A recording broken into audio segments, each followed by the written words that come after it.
All right. We're going to get started if that's okay. And hopefully, for those who are still joining us, you'll be able to jump right on in. Thank you all for joining us today. We're really grateful that we could have a nice range of people from all of our different organizations here for such an important topic. I am Bracha Jakofsky, the Abuse Prevention Coordinator and Mental Health Educator at JCFS Chicago. And welcome to Ready or Not, Marriage in Orthodox Jewish Communities. And we are at the 19th Awareness. Is this still on? Okay. 19th Awareness and Education Forum for our Orthodox Network. The Orthodox Network is actually a collaboration of social service agencies and Jewish agencies specifically who work in partnership to improve services in the Orthodox community in metropolitan Chicago. And we are really grateful for our sponsors for this morning's forum. We have JCFS Chicago, the ARC, CJE Senior Life, Hinda Institute, JCC Chicago, Libenu, No Shame on You, Sarnoff Center for Jewish Genetics, Shalva, Sharsheret, Upward Community, Halom, and I'm sure there are others, including NASW Illinois. I really want to give a shout out to our staff of the Cooper Center, including our office manager, Lisa Rausa. Thank you, Ella Fowler and Ale Fowler from JCFS Training Department, and to Ann Lubin, our Senior Director of Jewish Community Services. We want to acknowledge the fact that to address our topic in a meaningful way, we have to thank our dedicated work of our agencies, professionals, and rabbis. We want to welcome all participants, including the ones from Chicago area, those online, and from wherever elsewhere. We had an amazing planning team. So thank you, Esther Yona Friedman from Shalva, Devorah Greenfield from JCFS, Eddie Lowe from JCFS, David Rosenberg right here, and obviously myself. Thank you, Marla Goldberg from CJE. We are really grateful to our presenters here today for being with us and sharing their experiences. And we know they have lots of expert and wisdom to share. Here's some of the quick outline of what we're going to be covering today. So after this welcome, we're going to have some introductions of our fellow speakers, and then our speakers will give their presentations. And then approximately at 10 a.m., we will have a Q&A session. And then approximately around 10:45, we will be sharing links to our evaluations today. And then we will adjourn Mir Hashem, 11 o'clock a.m. Promptly. There are some coffee and snacks in the back of the room there. Washrooms are available through these doors and to the lobby immediately to your left. We also have some key cards so that you can make sure you can get back into our room. So those are available in the back there. If you can all silence your phones, and I want to remind you that our event will be recorded and shared on our website. And we really hope that you can take a look at that. If you missed anything, you're welcome to see that at a different point. Okay, so I'm going to introduce our speakers for today.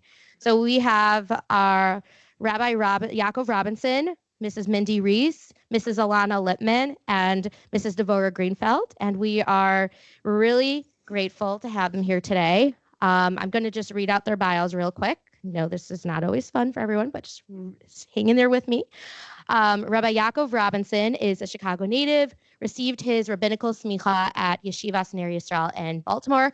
After several years in Kollel in Baltimore, his family joined the Cincinnati Community Kollel in 2006. Rabbi Robinson joined Mikor Hachaim in Chicago as the Co-Rav, Co-Rabbi in 2011. He has been the executive director of the Midwest Agudas Yisrael Council of Synagogue Rabbanim since 2013. He has been a guest lecturer in many shuls and has written works on halacha Jewish law. Rabbi Robinson serves on the Orthodox Rabbinic Task Force of Shalva. Mrs. Mindy Reiss received her MS in Jewish education from the Arzreli Graduate School of Yeshiva University. She has taught Judaic studies in all primary and secondary grades and has taught in Jewish day schools for 30 years. She currently teaches full-time at Hillel Torah, so North Suburban Day School, where she's also writing a halacha Jewish law curriculum for all the grades. She also gives frequent shiurim, Torah classes to adults. Reiss is a Shadchan matchmaker and dating coach. She and her husband, Rabbi Yonah Reiss, are proud and grateful parents and grandparents. Mrs. Elana Lipman received her JD from the Cardozo School of Law at Yeshiva University. She is a member of the Illinois Bar Association and has completed intensive divorce mediation training at Northwestern University. Since spring 2022, she has served as Director of Divorce Mediation Services at the Chicago Rabbinical Council, CRC. In this capacity, she addresses civil legal issues and halachic religious divorce requirements, mediates disputes, and coordinates with attorneys, laws, and rabbinical authorities. And Devorah Greenfield, LCSW, is our clinical supervisor at the Knapp Counseling Center at our own JCFS Chicago. She received her MSW from Loyola University at Chicago, and Devorah previously served as a school social worker in 3 schools. She provided therapy to individuals, couples, and families. She uses a strength-based approach and provides a compassionate environment for which clients can challenge themselves to move toward growth and a shift in perspective. She's open to exploring spirituality and creativity with clients as a method for change. And Devorah is also a mikvah ritual bath attendant for the Chicago Mikvah Association. So, we have an amazing lineup here. So without further ado, I am going to ask all of our speakers to say a little bit, and we're going to get started with our program. So thank you.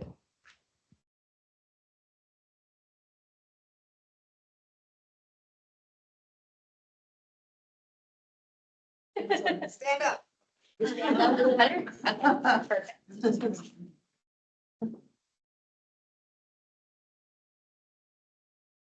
Okay, good morning, everyone. Good morning. Thank you to each of you for joining us this morning. Thank you to Rabbi Rosenberg for the invitation. And it's definitely a tremendous honor to be able to speak on this esteemed panel with the experts in their field, Rabbi Reiss, Mrs. Lipman, and Mrs. Greenfield. I was invited this morning to speak from the perspective of a rabbi on pre-marriage, marriage, and unfortunately, if there are situations where they're struggling marriages.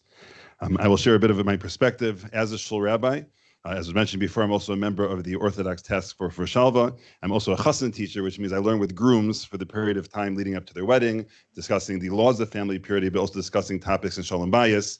And from those experiences as well, and dealing with those chassanim, with those grooms after marriage, I've been able to glean a lot of information, and hopefully I'll be able to share with you some of that information this morning. Please note, hazman katzar v'amalacha meruba, which means I've been given very little time and there's a lot to be said. And therefore, please understand that I'm only sharing with you a few nuggets that I was hoping to be able to share with you this morning, and do not infer from anything that I omit that those are not important pieces of the puzzle for successful marriages. But that being said, hopefully we'll come up either later in the Q&A or perhaps at a different point in the future we could continue the conversation about the topic of shalom bayis. So my opening remarks are as follows. I've been part of similar panels in the past, and I find whether it comes to the topic of shalom bayis, it comes to chinuch, education of children, or other mental health related topics, you can often walk out of the room with a dark cloud over your head and a gloom and doom feeling that the marriages that exist in the Jewish nation are all suffering. So I'd like to start on a positive note, so we could hopefully walk out with a positive note as well.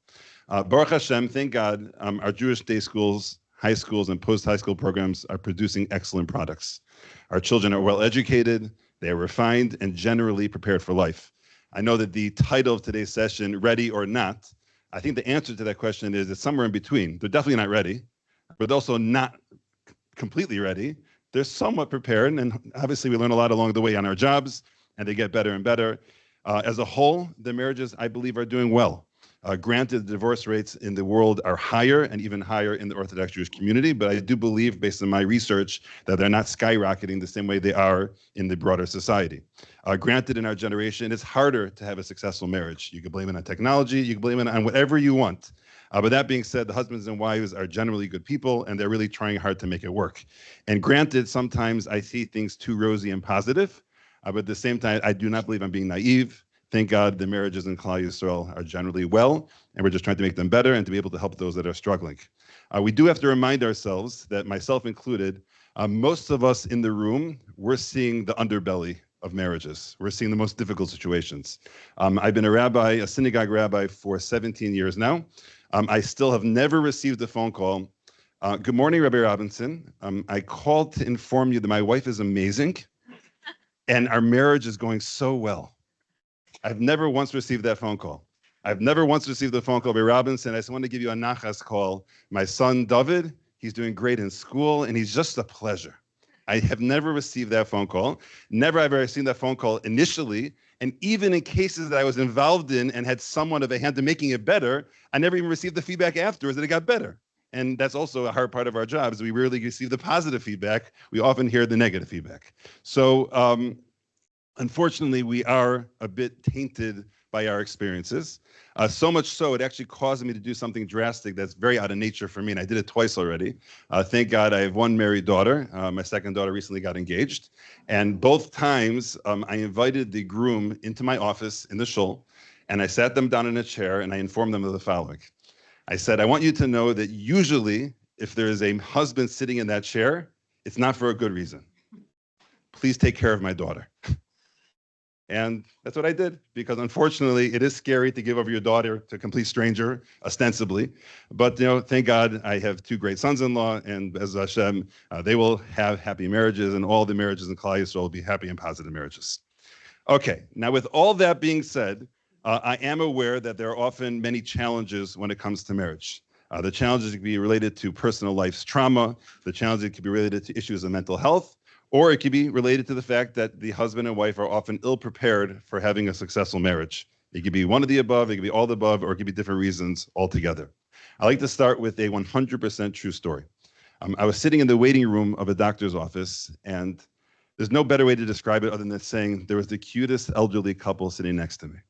They were in their 80s, and they just had such a pleasant demeanor, and they were interacting in such a positive way that I inherited a character trait from my mother. I talked to strangers.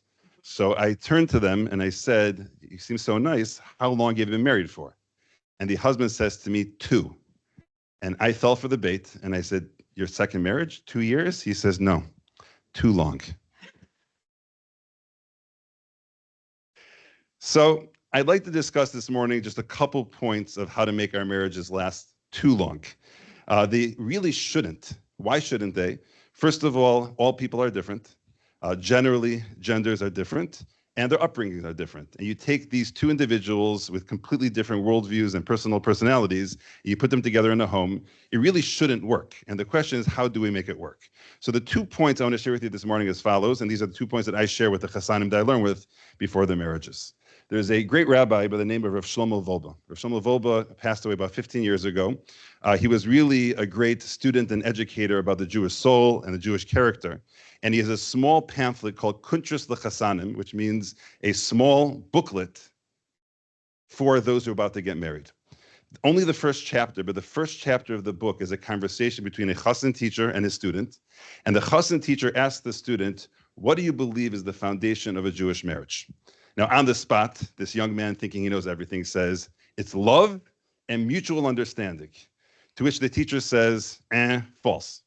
It's neither of the above.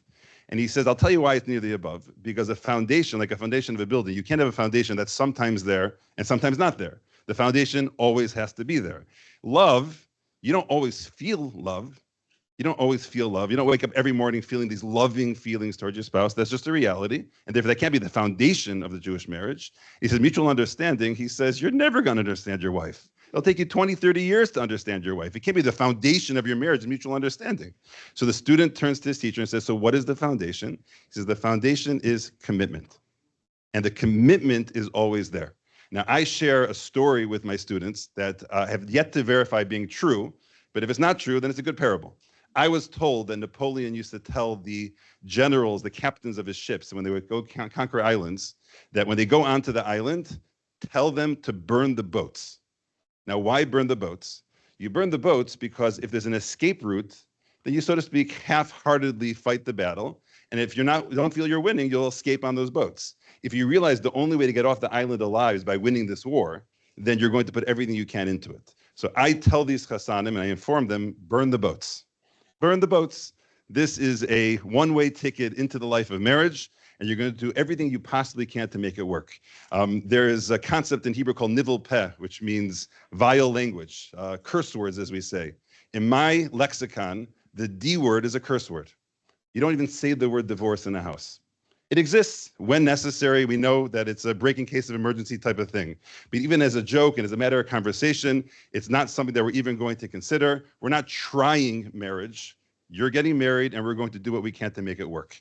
The word in Hebrew for marriage is nisuin. Nisuin means a lifting up. Nasai means to lift up. Nisuin is the plural lifting up. And what that really means is that under the chuppah, the husband turns to his wife and says, I'm going to lift you up now, and as difficult as this may become, I'm never going to put you down. And the wife says the same thing to her husband. So that's why it's the plural lifting ups. And it's that commitment itself, which is critically important for the success of marriages, which doesn't sound too novel, but unfortunately, it feels like too many don't even have that attitude towards marriage. I'll give it a shot. I'll try it out. We'll see how it goes. When you have to really understand this really is a commitment. It's not just that line in the movie, till death do us part.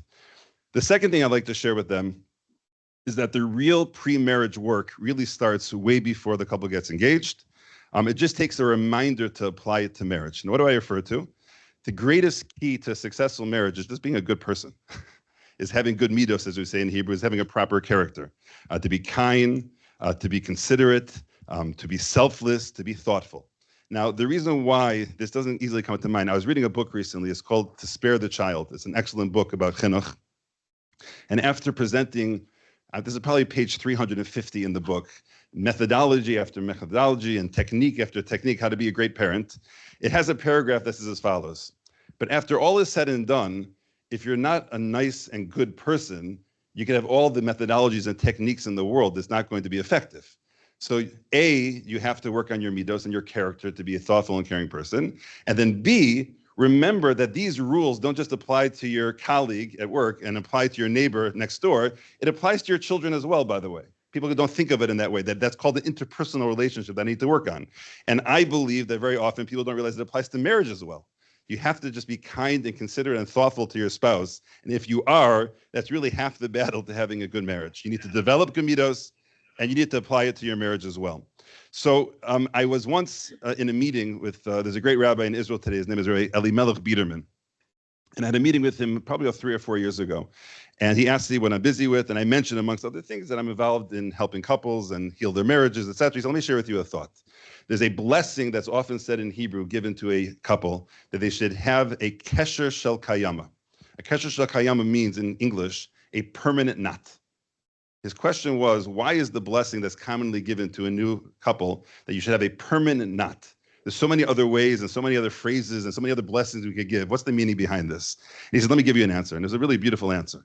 He says, imagine you have 2 sticks that are 12 inches long, and you put some glue at the end of them to connect them to each other. Now you have a 24-inch stick. He says, if you have 2 pieces of rope that are 12 inches long and you want to connect them to each other, you'll tie them to each other, but now it's only going to be 20 inches long. Because to tie strings together, you need to give of yourself.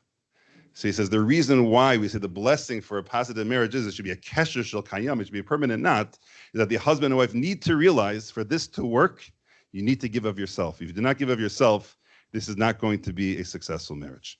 Now, everything I shared until now, point number 1 about commitment and point number 2 about this idea of just having good character traits, having good midos, that's all before.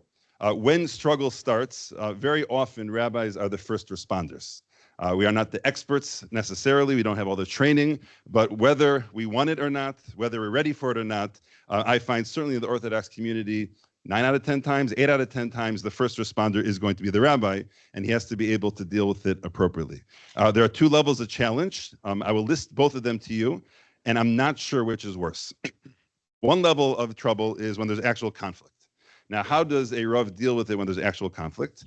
So number 1, there's a phrase in Hebrew called tsaras tzibur chatzi nechama, which means, in simple English, when it's not just me alone that's suffering through this, then it's already half of the consolation. The easiest and most effective thing to tell a young couple who are dealing with basic struggles at the beginning of their marriage is, you're not alone. Now you're not alone. Every single couple in history struggles. There's no such thing as a couple that doesn't struggle at the beginning. And very often, a lot of the struggles are just, so to speak, the garden variety type of struggle that as long as they realize this is normal, you'll work this through, you'll get help, you'll read some books, you'll watch some classes, whatever it's going to be, or just simply push through it. Things are going to be okay. I find that half the cases that make it to my desk really do work out okay just by them realizing this is normal and we're going to push it through. Sometimes they do need extra insight, extra tips for a reset, reminders of some of the concepts we mentioned before.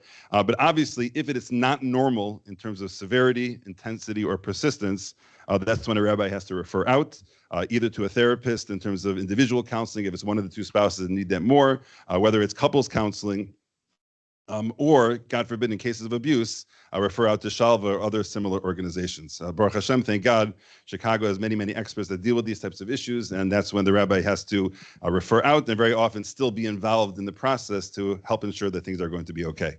I was asked to mention just very, very brief words about the topic of intimacy. If there is a problem there of intimacy, for me in the Orthodox community, that is a red flag. As I mentioned before, I'm a chassan teacher. Chassan teachers and kala teachers as well. Part of the curriculum is to discuss the topic of intimacy and how to ensure there's going to be a healthy, intimate life for the husband and wife. They can get help, and it's very important for them to get help if they are suffering in the bedroom. I spoke to a couple experts that deal with gets, with Jewish divorces, and one number I was told, and the other number wasn't that far off, I was told 80% of cases that end in divorce, one of the major contributing factors was not having a healthy, intimate life. So therefore, it really is important to pay attention to that. In very, very extreme cases where things are exceedingly difficult, I'm personally at 100% of those cases that come to my desk of a couple that are struggling with their intimate life, and I ask them, can I ask you a personal question? And they say yes. I say, were either of you abused when you were younger? And so far, 100% of the time, that was the case. So that obviously underscores the importance of education and prevention in the area of abuse. So like I said before, there's two issues when it comes to marriages, and I'm not sure which is worse. Before I said when there's actual conflict, I find that a very large percentage of marriages, there isn't even that much conflict. They're simply living parallel lives. Now, you tell me what's worse, conflict or parallel lives? Conflict means you're working with each other. You're dealing with each other. You're talking to each other. It's a new phenomenon, but the guys have their buddies, and they spend all Sunday watching football and go on trips with each other to Florida. The girls have their buddies and their friends. They go to restaurants, hang out with each other, and they meet on occasion in the house. They meet on occasion in the bedroom. But are they really having a marriage, a relationship with each other? This is a topic that I think needs to be explored because we're so busy talking about the marriages where there's conflict and actual strife and difficulty. But I am finding, unfortunately, way too often that it's just not a marriage. They're not married to each other and having a positive and loving relationship with each other. It's very sad. And really things can be much better. So just to conclude my short introductory remarks, and then I'll hand over the microphone, is that the Talmud says in Tractate Sota, Daf Yud Zayin, page Yud Zayin, the following line. You might have heard it before. Ish v'isha zacha, shchina shrua b'neihem. A husband and wife, if they merit the shchina, God's presence will rest upon that house. V'im lav, and if the shchina is not there, eish ochlasan, it'll be consumed by fire. Now, what does this Gemara mean? So it's been pointed out that the name for a man is an ish, which in Hebrew is an aleph, yud, and shin. A name for a woman is an isha, which is aleph, shin, and hey. Those two words, ish and isha, share two letters, which is aleph and shin, which is eish, which is fire. The letter that's added to man's name is a yud. The letter that's added to the woman's name is a hey. A yud and a hey is God's name. So simply put, if you add God's name in, it's an ish and an isha, we're good. If you take God's name out, it's eish and eish, it's fire and fire, it's bad. So there's two lessons that come out from this. Lesson number one is that we could have all the techniques in the world, we could have all the good merits in the world, good midos in the world. But that being said, we need to appreciate that bringing God into the equation as the glue that's going to hold this marriage together is a necessary component. And it's actually a novel idea. I shouldn't say it shouldn't be a novel idea, but I mention this frequently to my congregants, and they say it's novel, is I ask them if they ever pray for the success of their marriages. And they said, I never thought of such a thing. So it happens to be there's two benefits. We actually believe in prayer. So if we pray to God to help our marriages, we believe it's going to work. But if you actually pray for the success of your marriage, that means you care about your marriage, will probably make you a better spouse in the first place. So that's what I try to point out to them. But secondly, there's a complete distortion and misunderstanding of this Gemara, of this source in the Talmud. Many understand this source as saying fire is bad. So do what you can to get the fire out of the marriage. And that's actually not true. The fire is going to be there regardless. If you fire, could be a positive. Just like a fire could cook and a fire could perform heat or a fire could destroy. Depends how you harness and channel it. Fire in a marriage is good. That represents the passion and the love and the care and concern for each other. When you bring the Shekhinah in, then it's going to be harnessed and used properly. If you take it out, then it's just fire. So God willing, we should all merit to have positive and beautiful marriages in Klal Yisrael in our Jewish nation. And Be'ez Hashem, they should be filled with passion and love and only positivity for many generations to come. Thank you.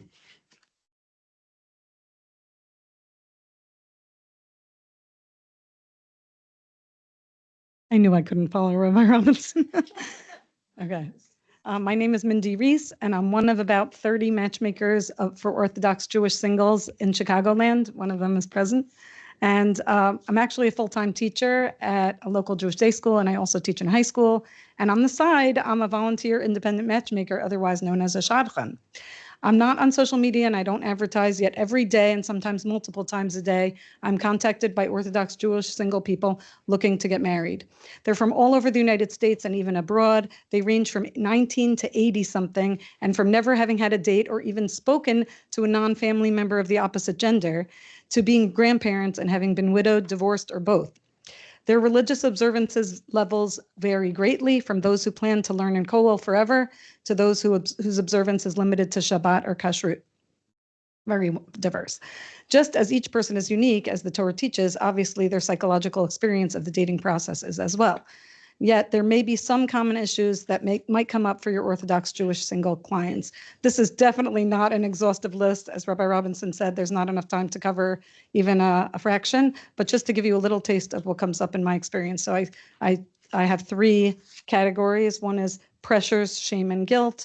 One is Shadchan issues, Shadchan related issues, and the other is comfort zone and judgmentalness. So the short one, I had to get out of the way, even though I think you already know this better than I do, is that some people may not be ready to get married, but they start the dating process anyway because they may feel pressure to marry by a certain age. They may feel pressure to marry after a certain number of dates or before their younger siblings, for example. Some may feel ashamed if most of their classmates or their younger family members get married before they do. I know several unmarried men and women whose nieces and nephews have gotten married, and while they're happy for them, it's also a source of pain. There may be guilt feelings over their resentment of friends and family members, and also maybe guilt for their starting to doubt their faith and what the Talmud teaches, that everyone has a match. That's the end of my pressure, shame, and guilt. I'm going on to the Shadchan issues, okay? These are things that I deal with a lot, okay? In certain circles, the only acceptable way to date has been through a Shadchan, through a matchmaker. The Torah does have 2 models of dating. We're learning in these last week's and this week's and next week's Torah portions of our forefathers, Yitzchak and Yaakov. So Isaac, with the permission of the rabbis, I'm just going to add a little Torah here, that Yitzchak, Isaac met through a Shadchan. He met through Eliezer, and Yaakov, Jacob, met by himself at the well. So there are 2 models of meeting. You can actually, according to Jewish law, it's okay to meet on your own, but in certain circles, it's really only acceptable to date through a Shadchan. Some people may feel frustrated that the only acceptable way to meet someone is through a Shadchan. I have a 38-year-old male who just contacted me practically crying, feeling very guilty that he's always calling me to ask me to set him up, but he said he just doesn't have any other way to meet, and he's very lonely, and he really wants to get married, and he feels that even if he meets somebody on his own, he feels that if he asks somebody out, then he's going to be considered inappropriate, because in his circles, they just don't ask out directly.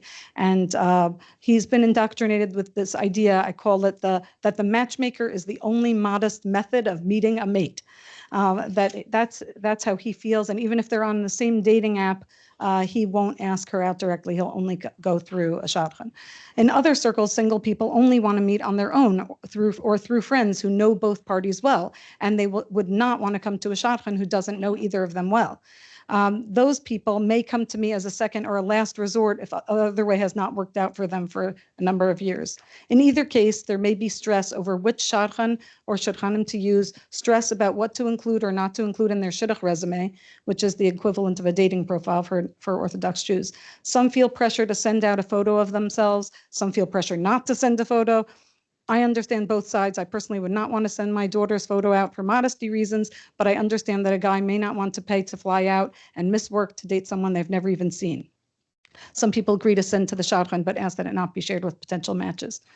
Some singles may be fearful of being honest with Shadchanim because of what they perceive as a flaw in their own pedigree. Some commonly considered stigmas have been an illness or mental health issue in the family, abuse, addiction, or even divorce in their family. I'm not talking about their own, but in the family, their own broken engagement, or a less or non-religious background.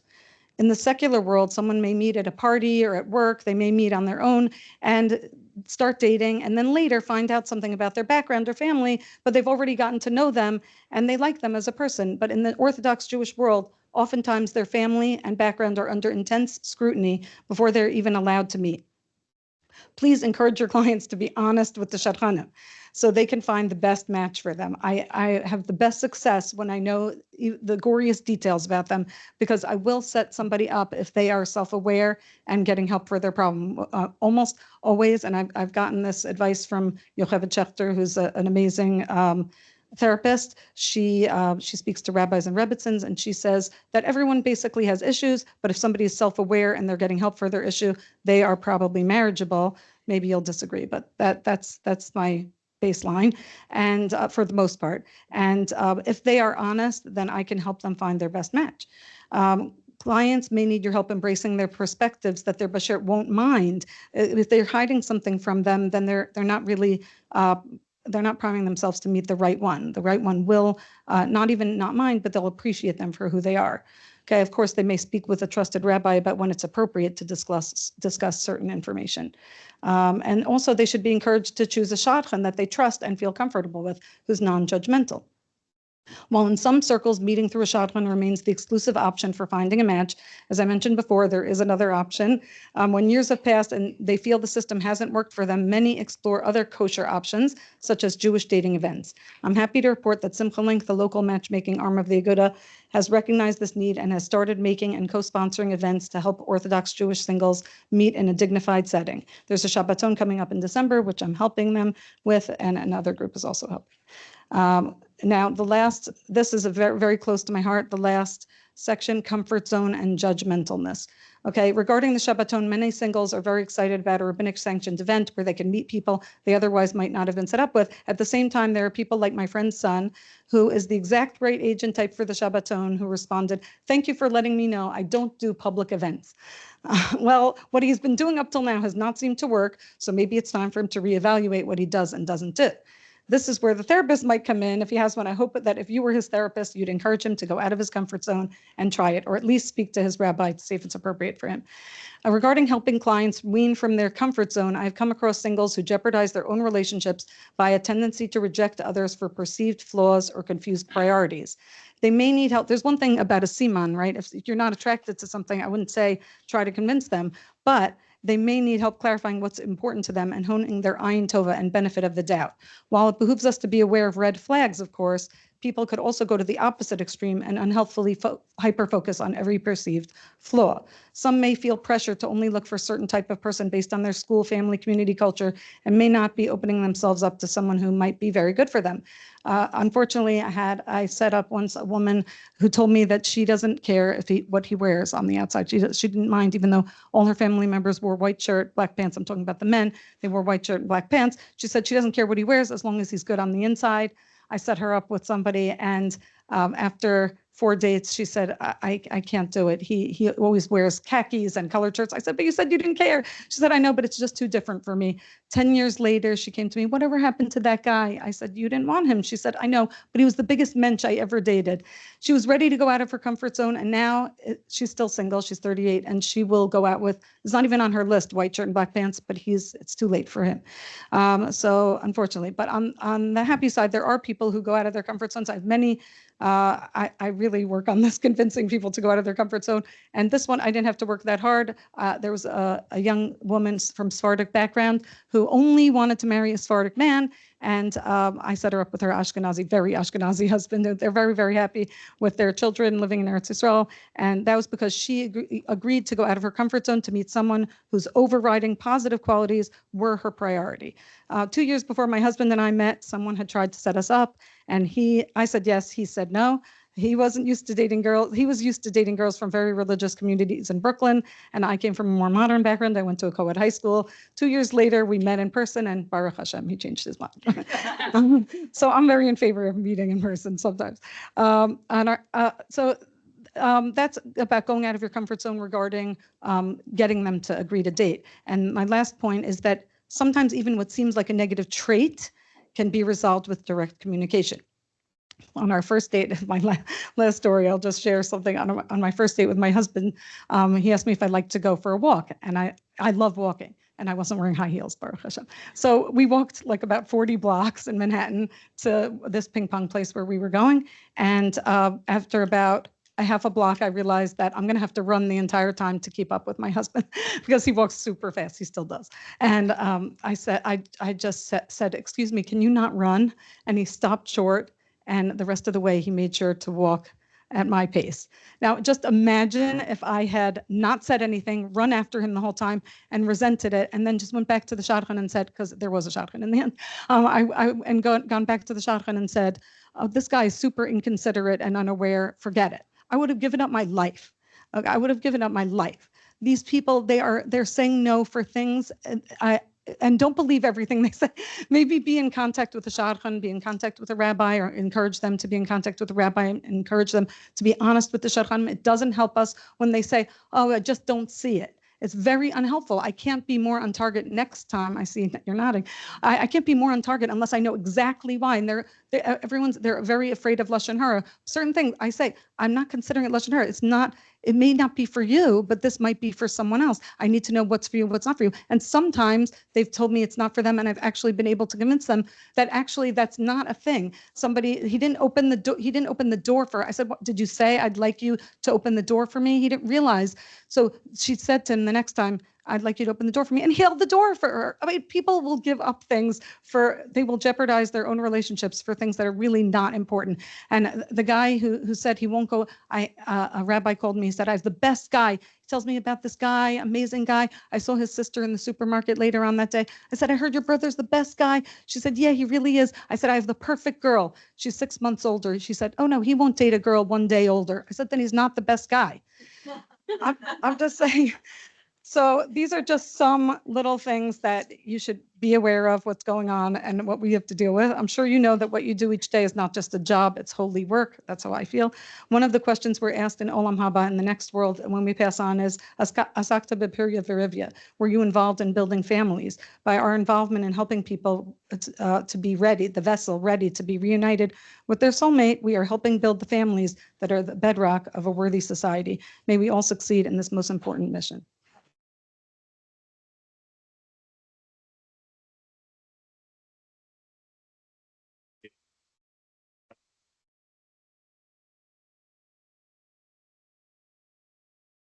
My daughter was her counselor at Boys in St. Louis. My daughter went to summer camp in St. Louis. She was her counselor 2 years ago.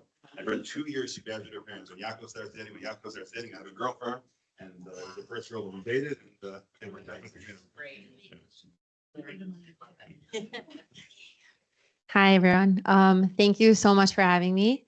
I'm honored to be on this panel with Rabbi Robinson, Reiss, and Mrs. Greenfield.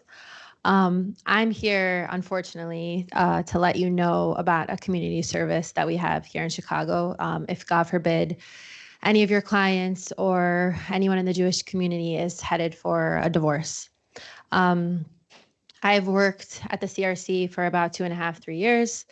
The last few years, I have mainly been working directly with Rabbi Reiss and the Beitin on divorce issues in the Jewish community.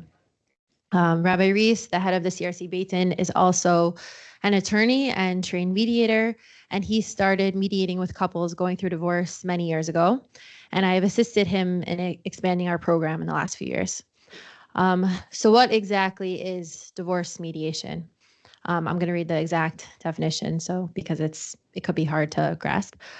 Divorce mediation is a voluntary, confidential process in which a neutral third party, the mediator, which is my role, helps divorcing spouses identify issues, communicate effectively, and negotiate solutions to all matters arising from the dissolution of their marriage.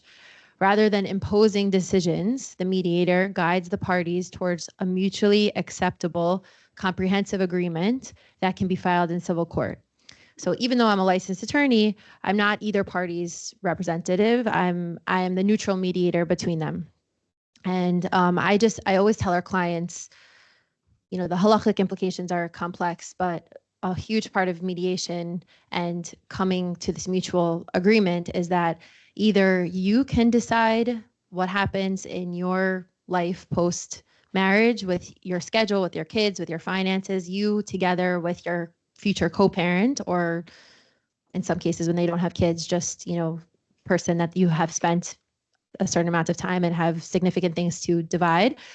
You can decide versus going to litigation, God forbid, and having a judge decide who doesn't even know you and doesn't understand the complexities and nuances of your personal life. So mediation is really, it could really be super beneficial for someone going through this process.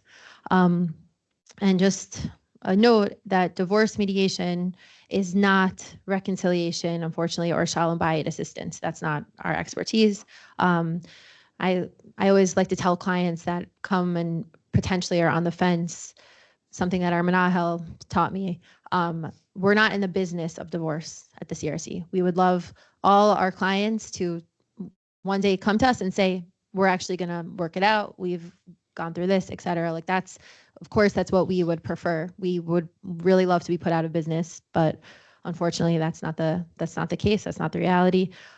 So we're normally, when it comes, at least when it comes to me, they're at the end of their road, unfortunately. So at the CRC, we use a structured approach to ensure fairness to all parties. So basically the steps we take when a client comes to us is they come to us, they say they're interested in some type of divorce mediation. I do an intake with the couple, and to start our process, we have them sign a mediation arbitration agreement. So the reason so basically the process is that they come, they sign our contract that says they are deciding to engage in mediation with me or whoever is going to handle their case in the office. And hopefully we come to a mutual, I'm sorry, I have my Apple Watch because I have 3 little kids, and if anyone's calling me, I need to check. So, so they come to us and they say, we are interested in mediation. And so hopefully we get to a mutual agreed upon settlement through mediation. But at any point, if mediation breaks down, because mediation is not legally binding, they are signing our contract from the outset to, at any point, if it breaks down, they go directly to arbitration with the Beit Din. So instead of going to litigation in civil court, which is halachically complex, maybe I'll ask the rabbi to speak to that, no pressure, but it's a beneficial in many ways for the clients to start out committing to mediation. And if, God forbid, if the mediation breaks down in part or in whole, they go directly to arbitration with the Beis Din. And we do different forms of mediation, one being shuttle mediation, where if 2 parties are not at a place that they can sit in the same room together for any various sort of reasons, you know, maybe they're just not ready to face that emotional intensity of sitting across from their spouse that they're separating from. Maybe there's some sort of abuse there, and they feel intimidated by the process. You know, we'll work with them and we'll go back and forth between the parties and hopefully be as efficient as possible, but they're never forced to sit in the room together. There is a benefit of having mediation sessions together because of efficiency, and also hopefully I can help them clear the air on certain issues. They may be thinking some things that are not totally accurate. And again, if they have children, these people are going to be co-parents. So, and I've seen it. I've seen progress that I've started out with couples that they literally will not sit in the room together. And they'll say to me, I won't, work with the CRC if that's the condition. And 2 years later, I, for example, I was just in a meeting with this type of couple, and we're having a conversation, the 3 of us together in the room, about their son's upcoming bar mitzvah. And it meant so much to me, because when I first started with this couple, they would not say a word to each other. There was so much animosity there.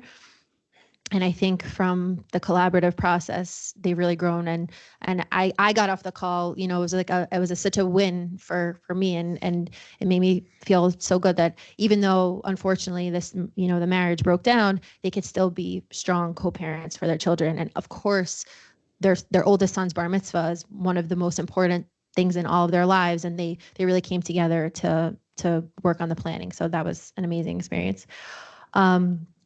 So through our mediation, we discuss separation issues and come to mutual consensus, like I've said. So we talk about parenting time with the children. So that's just scheduling where the children are going to sleep, where they're going to go, where they're going to be on certain holidays. And there's also something called legal decision-making, where it's basically decision-making regarding education, religious upbringing, medical decision-making. A lot of the times that is both parents want to be involved in that. So we figure out what makes the most sense for the parents. We're dividing their property and assets.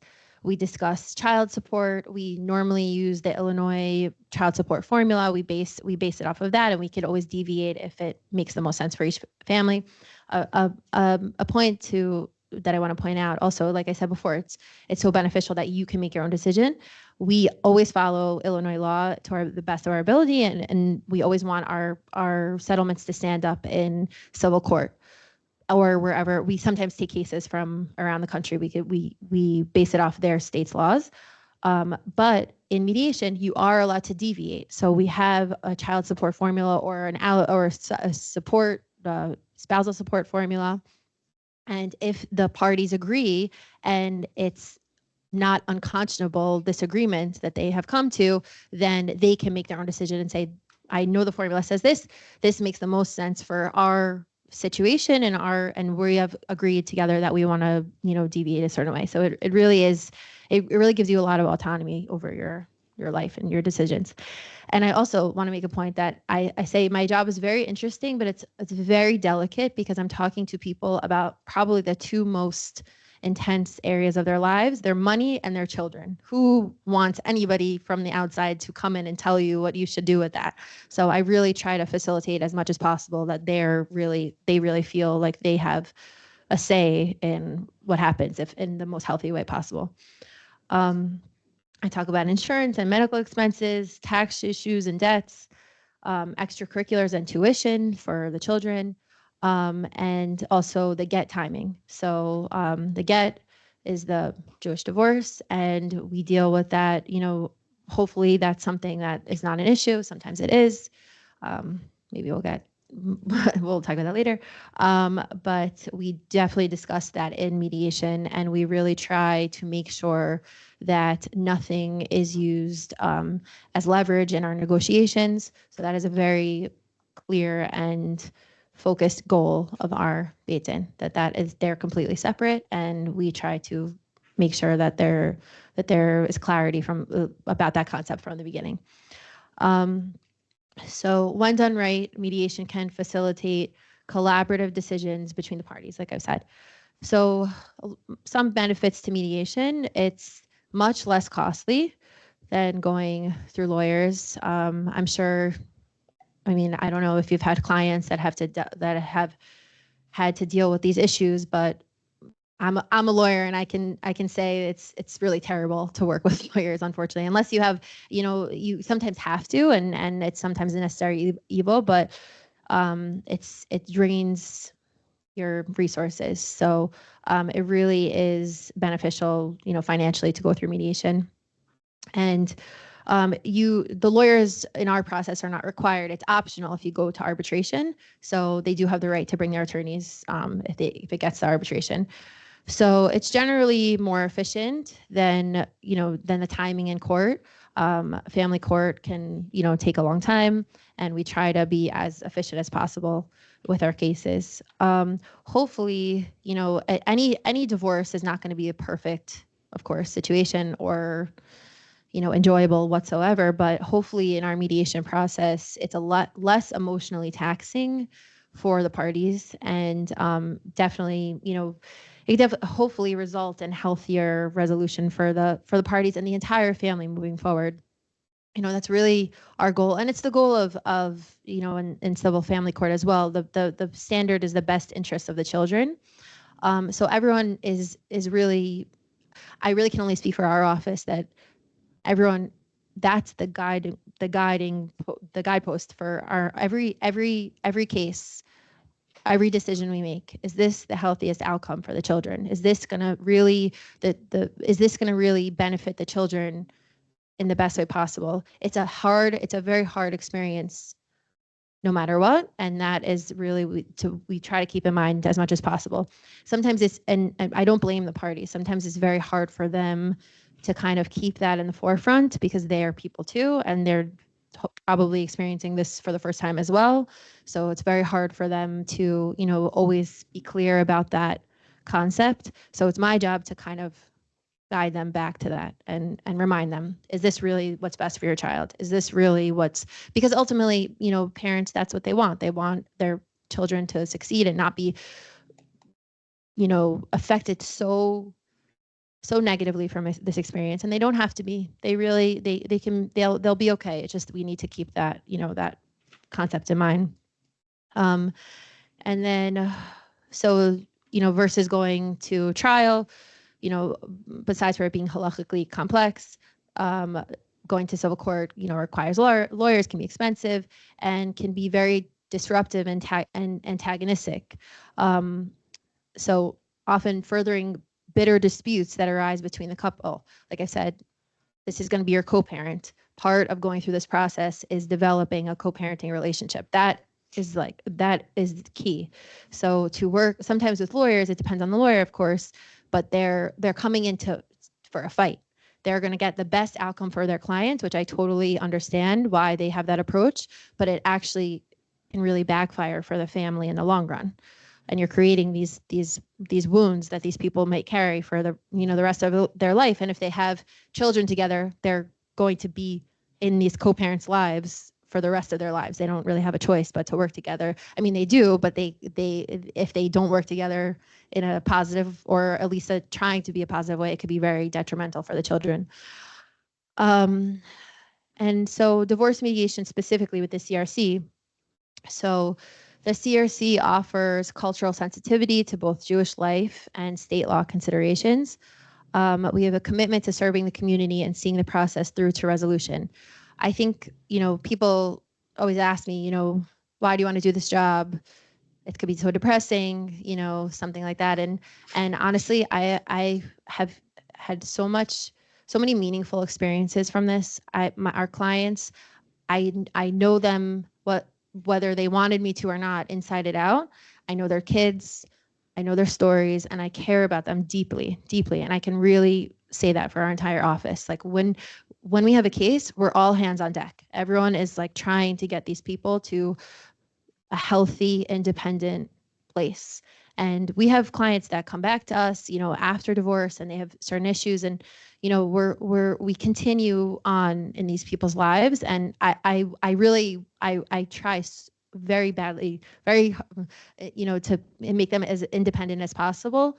But I'm also really happy to continue to help them because and to see their growth, and it means so much to us. It really means so much to us. So unfortunately, if any person in the Jewish world has to get to this place, I would hope that they're just they could grow from the experience and still be a healthy person and try to just continue to serve Claudia in the best way. And we're so lucky to be a part of that process. That's what I would say. Oh, sorry, I'm almost done. I know. I was just adding the last point. Almost done. Okay, so transparent expectations of the parties through the settlement process. And like I said, the ability to address the get, which is very important in tandem with all the other issues. And like I said, the capacity of arbitration, which is a huge benefit to working with, in mediation. I'm obviously not on the Beis Din, but that I'm in the office, and our process is connected to arbitration is very beneficial.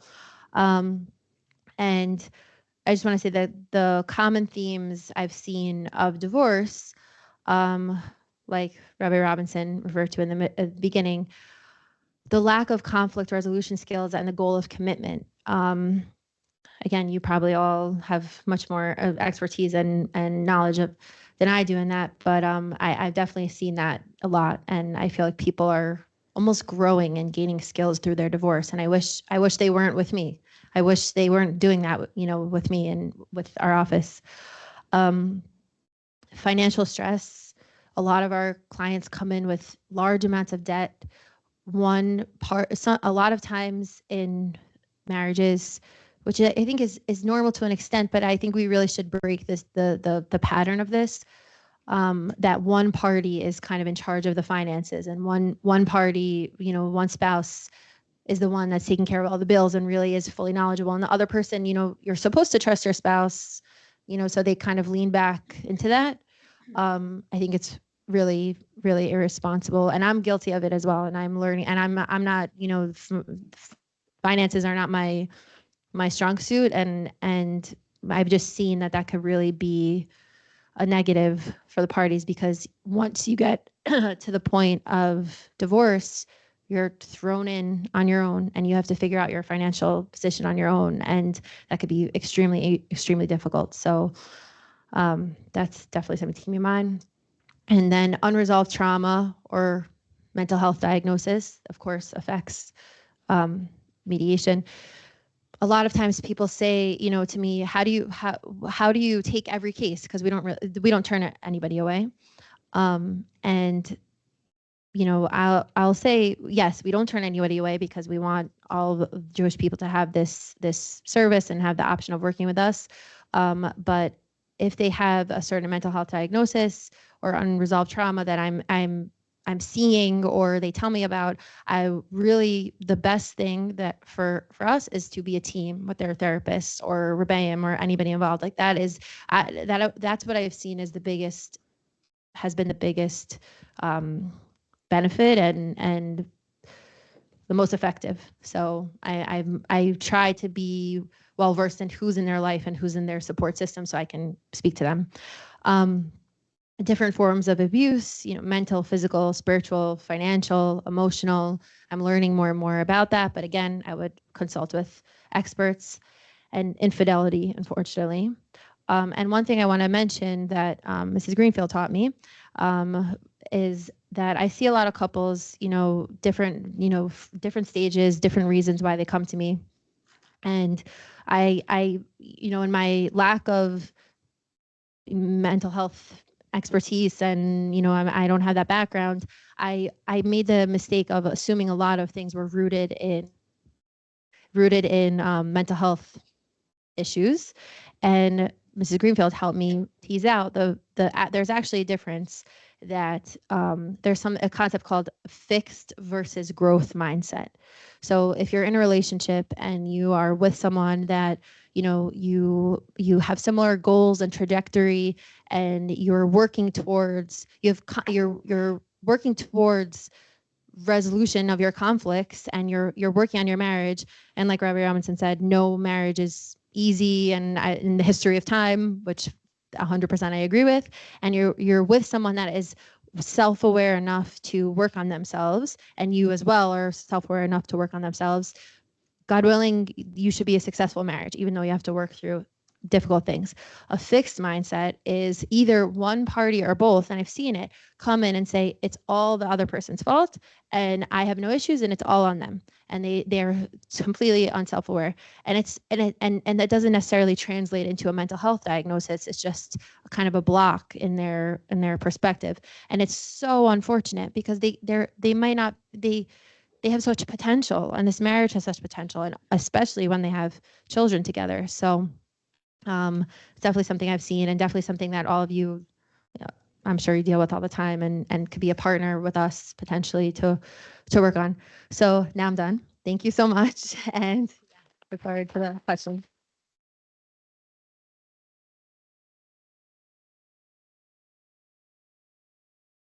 Hello, everybody. I want to thank Rabbi Robinson, Mrs. Reiss, and Mrs. Lipman. I think we all understand that there's just so much to be said and not enough time to say it. So if I missed it, maybe you'll ask the question later.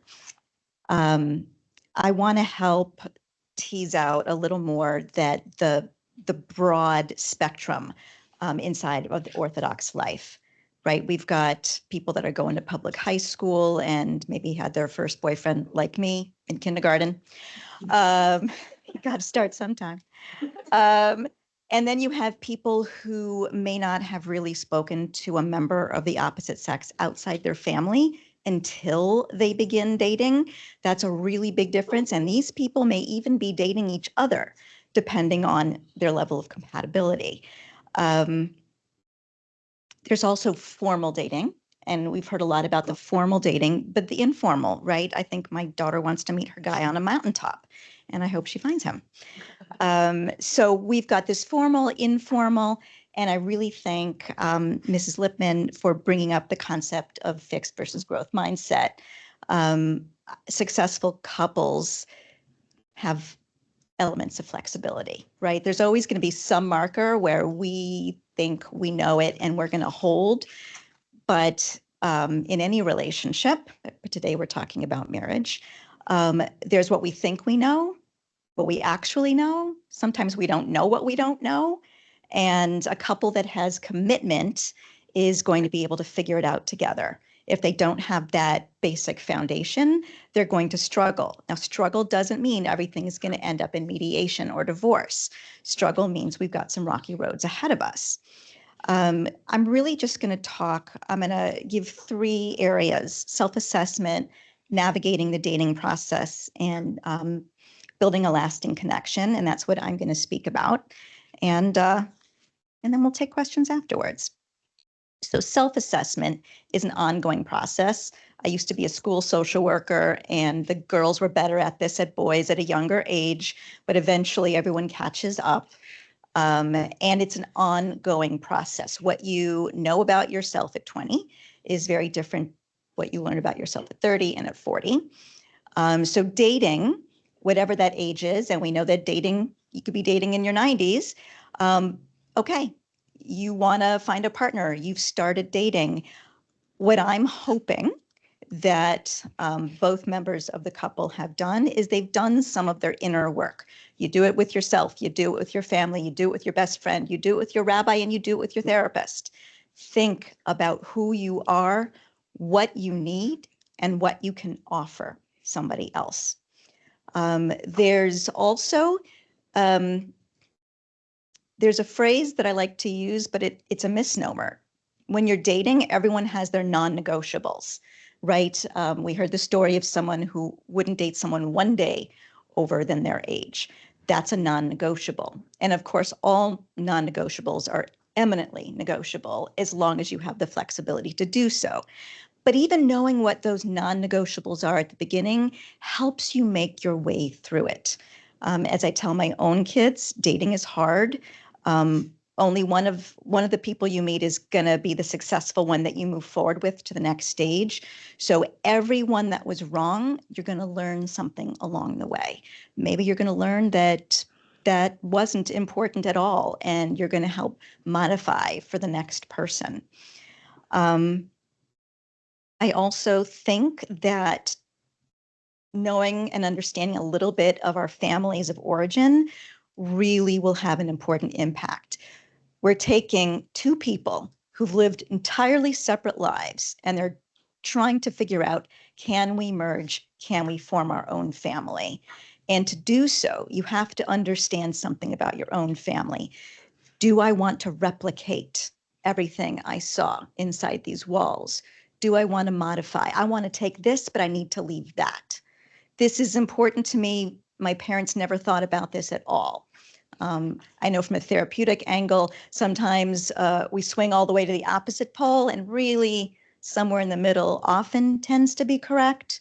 But just having an idea of how you think and reflect on your family of origin is really, really helpful. For people that cannot do this level of self-reflection, I'll say yet.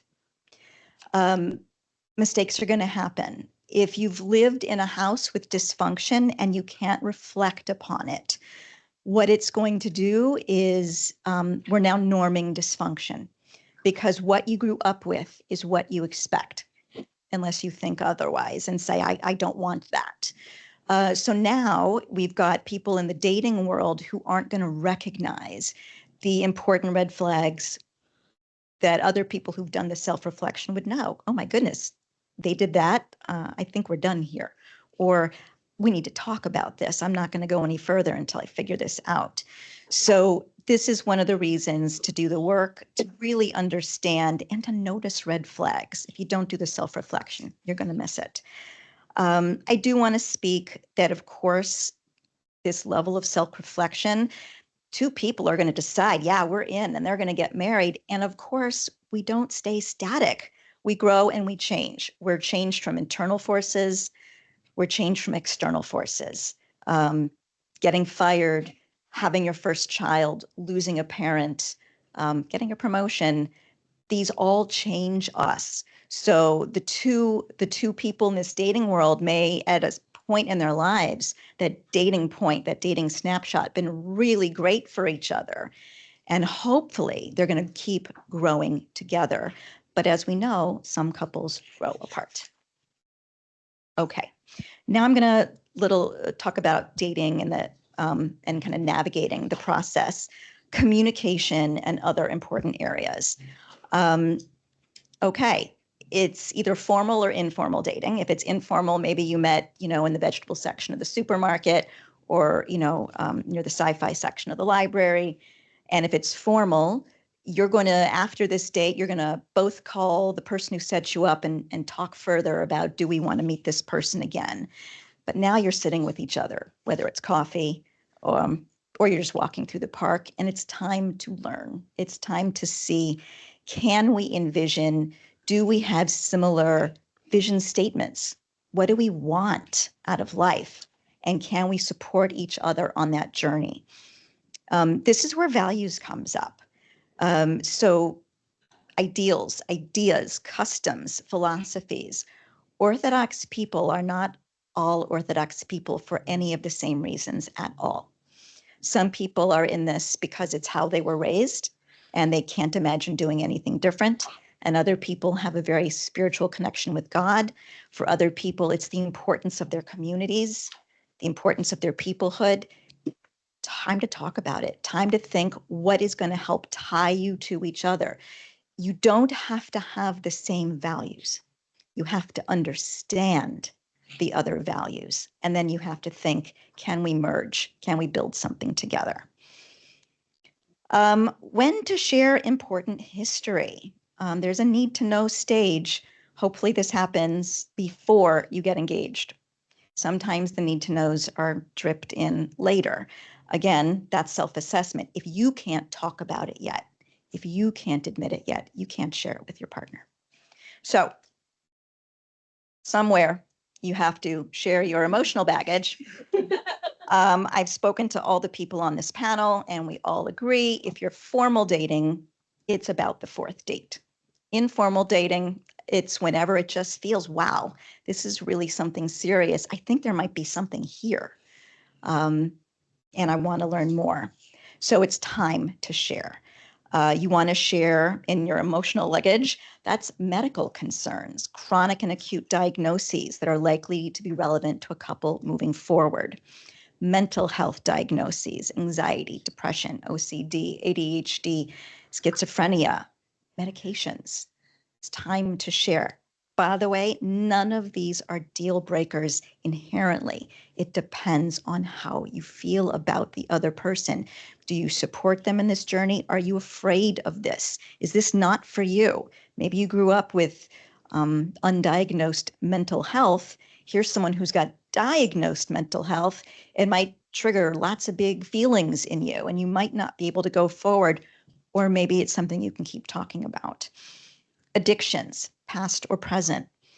And we've all touched upon trauma, emotional, physical, sexual. If you can identify it, now it's time to share it. And that's really scary. Okay, so you've got this couple and they've both, shared this important level of details about each other.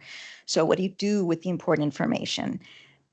It's really just time to make sure you understand the implications to the best of your abilities, right? Life throws us more curveballs than we already have on the table. We're going to get more. Are we in it? Can we support this person? Do we have empathy and compassion? Okay. I also, like everyone else on this panel, conflict and challenges is a big part of marriage. Conflict, sometimes that could be, fighting, but it doesn't have to be. It's just a simple disagreement. What is your partner like when they get challenged? How do they manage setbacks, disagreements, and conflict? Paper, turn. Okay. Sometimes I hear couples talk about how we never fight. I hope they're lying. I hope they're telling a little private joke. Of course they fight.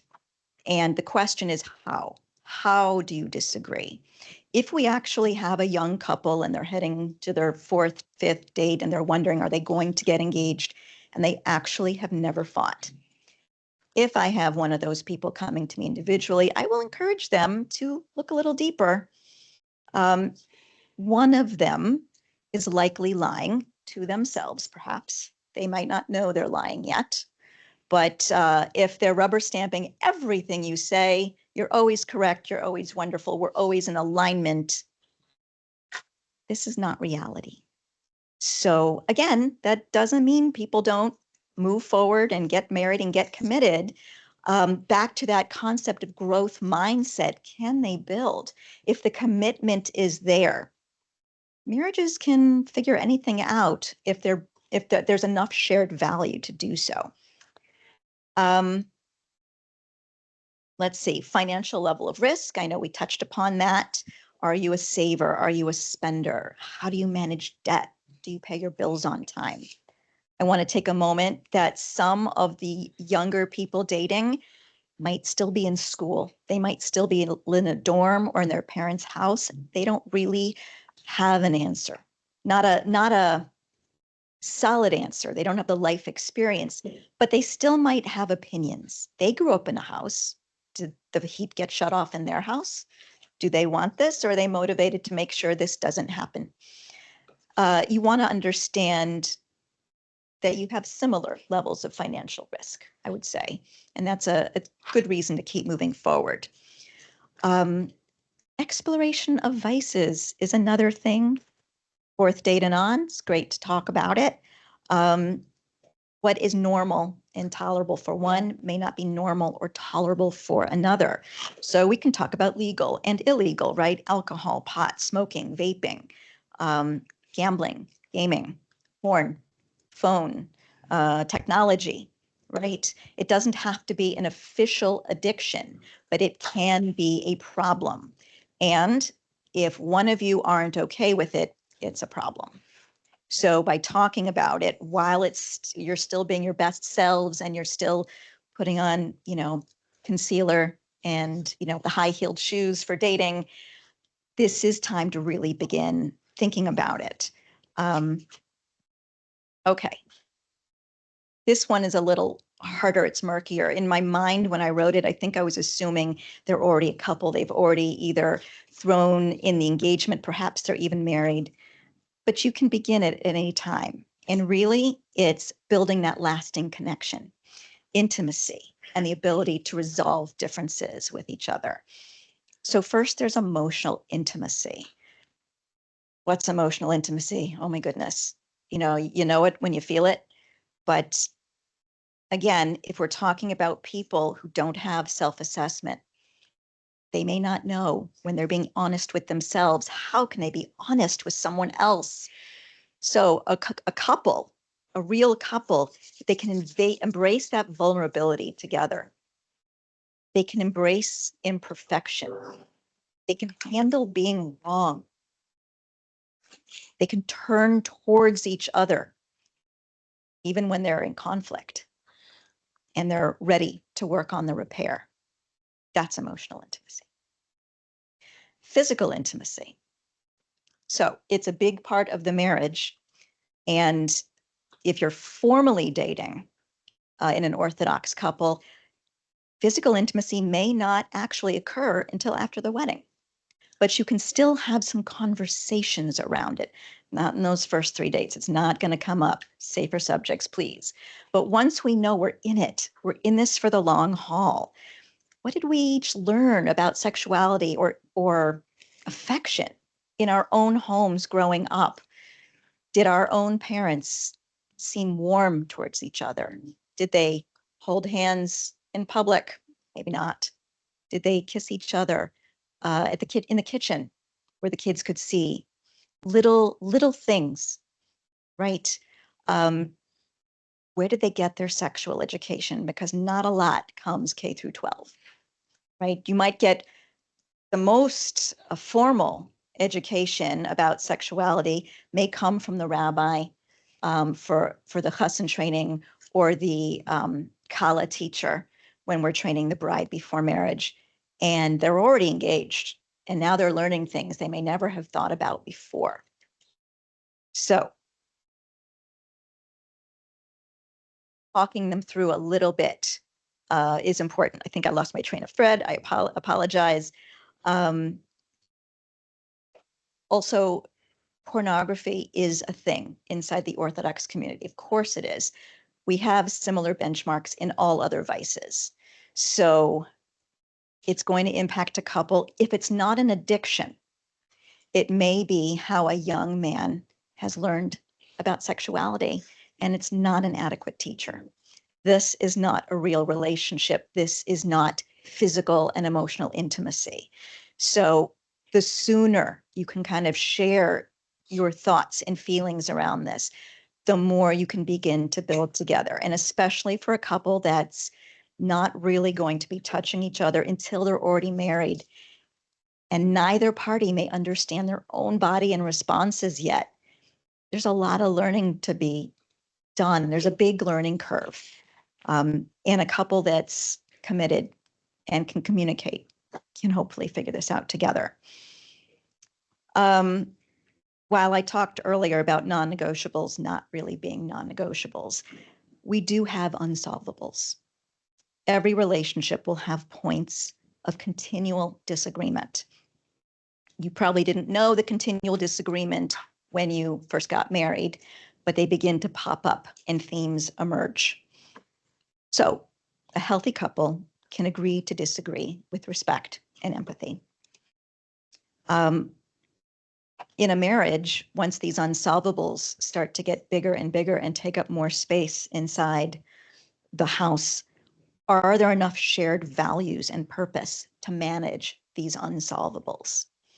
This is often when people end up in Rabbi Robinson's office, right? They don't know what to do next, and they need someone to help them think this through. I would say that hopefully both members of the couple know and trust the rabbi they're going to speak to. Oftentimes, the man may be more established connection with the rabbi if he's in the synagogue 3 times a day, or if he's got a rabbi he learns with. But if the wife has never met him, if the wife doesn't know him, I'm not quite sure. This may be the best fit. We're not sure. It could work out.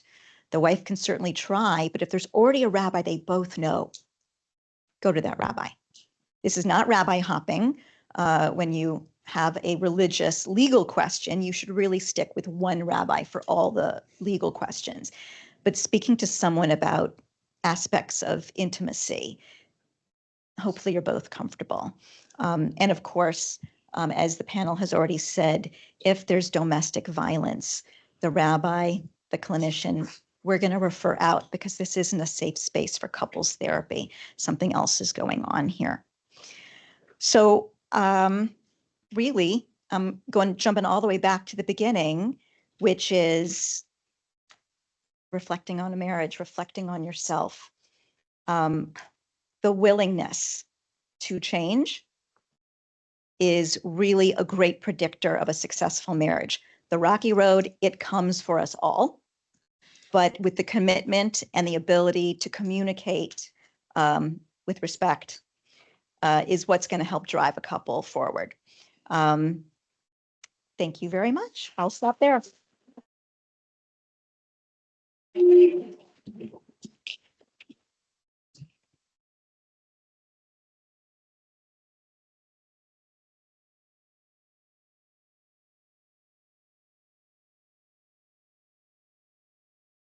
Thank you very much to Rabbi Robinson, Mrs. Reiss, Mrs. Lipman, and to Mrs. Greenfield for your presentations. We would like to open up the floor to questions. And I want to also invite folks who are on remotely to maybe raise a hand, a virtual hand, and then I'd be happy to call on you. Please. Please let's introduce ourselves as we are asking our question.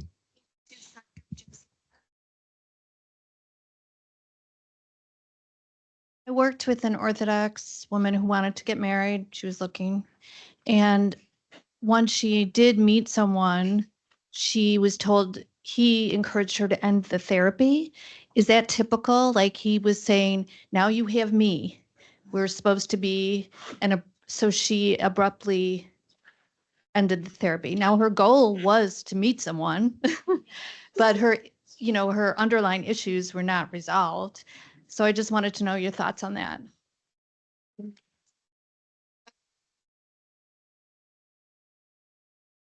Huge red flags. Yeah.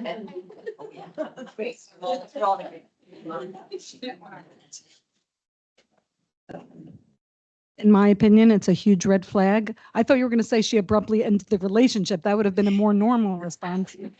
But yeah, I don't know what you could do about it really if she stopped going to you, but I feel very bad for her.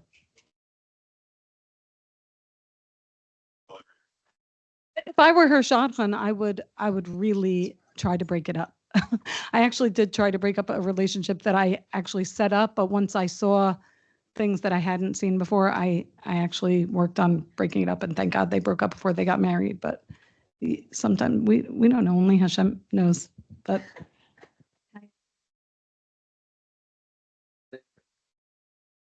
No, it's not related. And I'll call that. Yeah. I can just speak up too. Go ahead, I'm going to get to you in anything.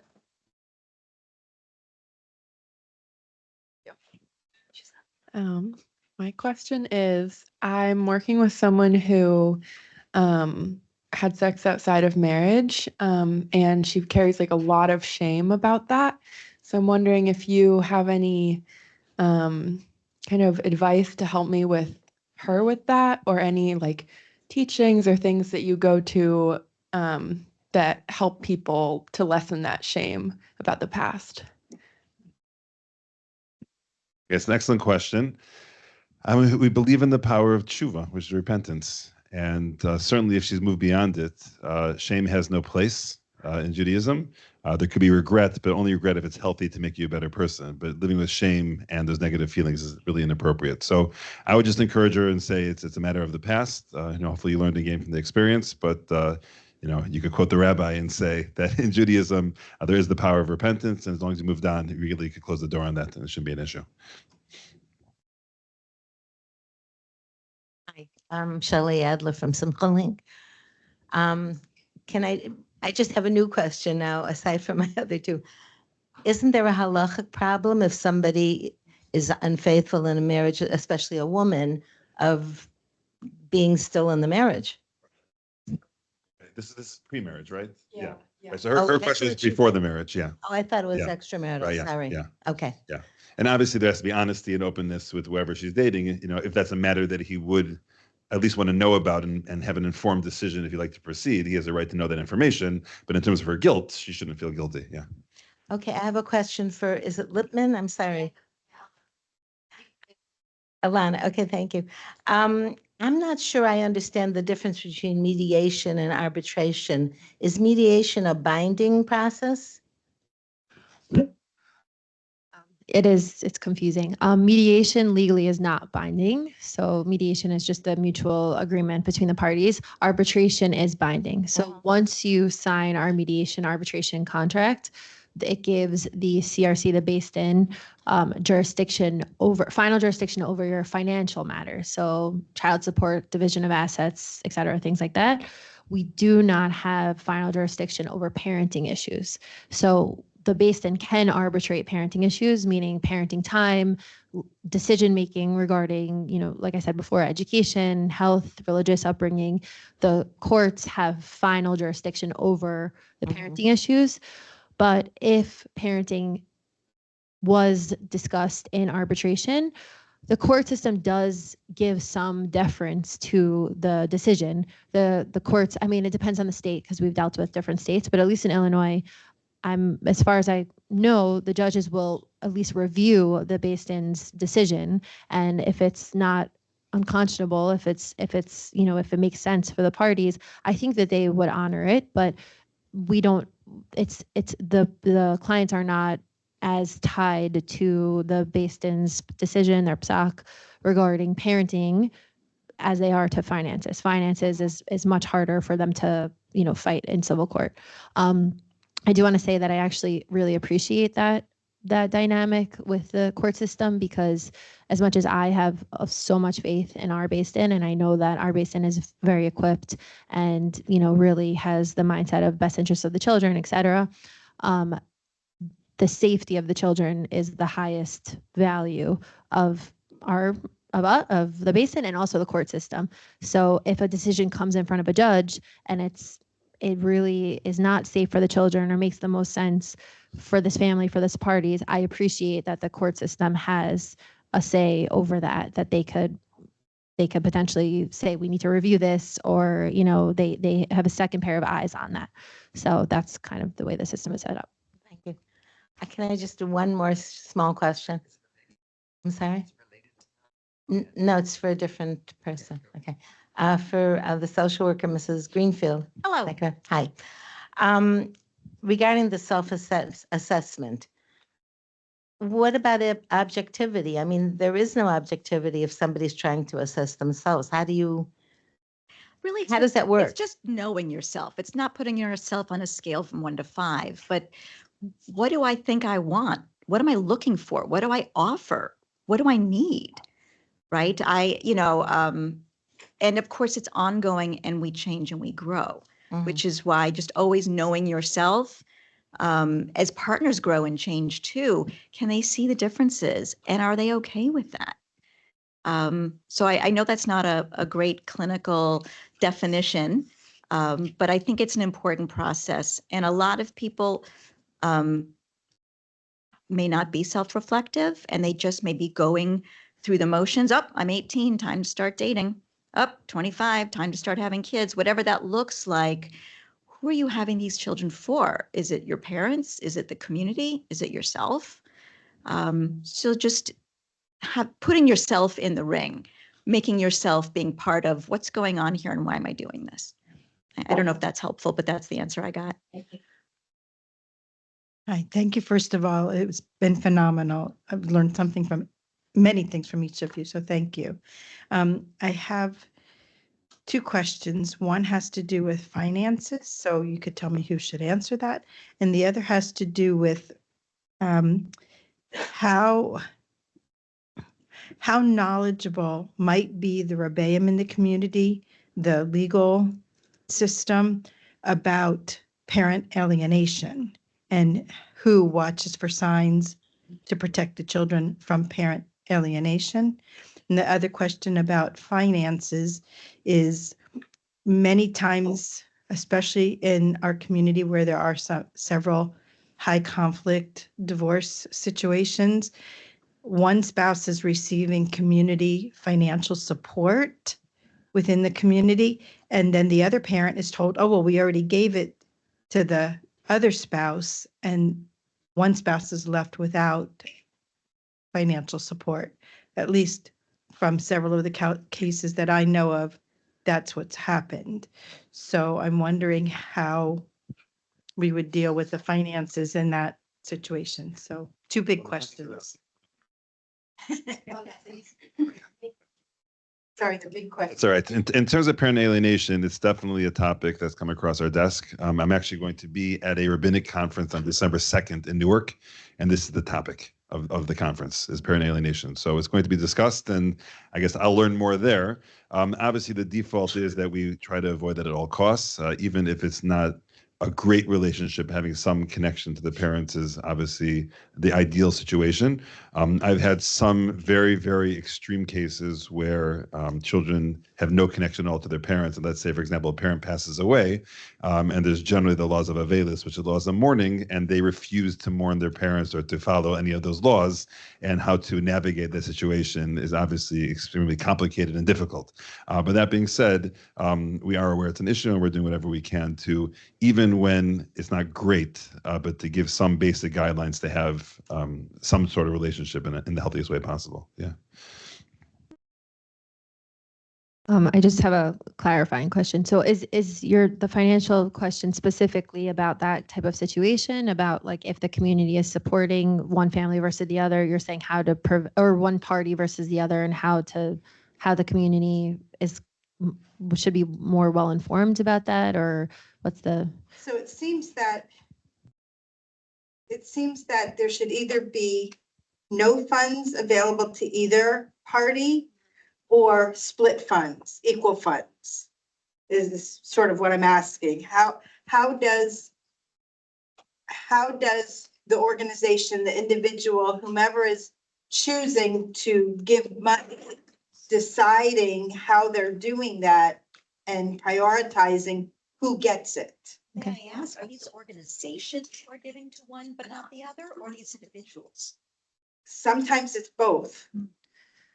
So there's two pieces, because the first part is if there's organizations in the community or there's individuals, that actually I can't totally speak to that because there's no formal, system of that. You probably have more knowledge about that, so I might pass this back over to Rabbi Robinson.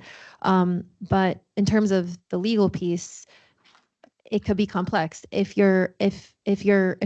one party is getting a steady amount of payments to from somebody, it could cross the line that it qualifies as income. And if it qualifies as income, then that makes the case complex because both parties could have a right to that amount of, so it's definitely complex. It's legally complex. And if something comes up like that and it's becoming a large issue, I definitely would encourage them to speak to their attorneys and potentially do discovery. We're not able to do discovery in the Beis Din. I actually love working with attorneys because, again, there's resources in the civil court that, we may not have in the Beis Din and vice versa. We both have our strengths. So it doesn't necessarily mean, something fishy is going on. Okay, automatically we have to go to trial. Automatically we have to, come on so aggressive. There's resources in the legal system that the parties can use and get more clarity about their situation, and then they bring that back. They bring the information that they've learned about the situation back to the Beis Din, back to mediation, and we work through it. And sometimes it's just an education piece. Like both parties don't know what's appropriate, what's legal, what makes the most sense. So they could speak to the lawyers. They could speak to Rabbi. They could, they have to understand fully what is going on, what they're doing. So I do want to put. Sure. You're asking which stage of the process, meaning this before the actual divorce is finalized. So it's very much case by case. You often see this when one of the spouses is coming from a wealthy family, the other spouse is not coming from a wealthy family. One of the spouses is more comfortable doing personal fundraising in the community. One of the spouses is not very comfortable doing personal fundraising. So usually there's either a rabbi or a mediator already involved early in the process. So we try to make some guidelines for that. The most recent case I was dealing with, they tried to put into the actual written agreement between the two of them, if the school gives tuition reduction, that's a 50-50 split amongst both parents. If parents apply for outside scholarships, whichever parent applies for that scholarship gets that scholarship. So there's a lot of cases and applications of this. So I think it is very much case by case, but try to keep it as manageable and balanced as possible.